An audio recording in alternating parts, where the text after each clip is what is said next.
நான் சொன்ன மாதிரி இந்த நாட்டில் 196 கட்சி இருந்துச்சு. கிட்டத்தட்ட 50,000 மக்களை திரட்டி இந்த நாட்டுடைய கவர்னர் அவருடைய அலுவலகத்தை முற்றுகையிட்டு அங்கே ஆந்திராவுக்கு உழைக்க சென்ற என் மக்களை, பிழைக்க சென்ற என் மக்களை நீங்கள் செம்மரம் கடத்த வந்தார்கள் என்று சுட்டு படுகொலை செய்திய பாவிகளே, அவன் வன்னியரா, கவுண்டரா, படையாட்சியா என்று எல்லாம் சாதி சான்றிதழ் பார்க்கவில்லை. அவன் தெலுங்கரா, தெலுங்கு பேசுவானா, கன்னடம் பேசுவானா, ஆந்திர பேசுவானா, அவன் மலையாளம் பேசுவான் என்றெல்லாம் ஆராய்ச்சி செய்யவில்லை.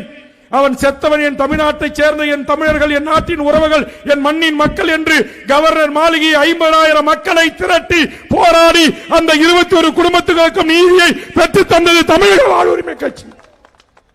ஒரு கட்சி வாயை திறக்கல.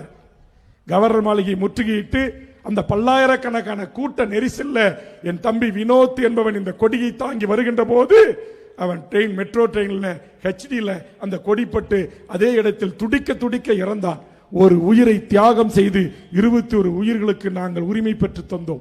வீட்டுக்கு 5 லட்சம் ரூபாய், அந்த குடும்பத்திற்கு அரசாங்க வேலை என்று 5 மணி நேரம் கவர்னரை அந்த மாளிகைக்குள்ளே பூட்டி சிறைவித்து போராடி வாய் திறக்காத அம்மையார் ஜெயலலிதாவையும் தமிழ்நாட்டு ஆளுநரையும் வாய் திறக்க வைத்த கட்சி தமிழக வாழ்வுரிமை கட்சி.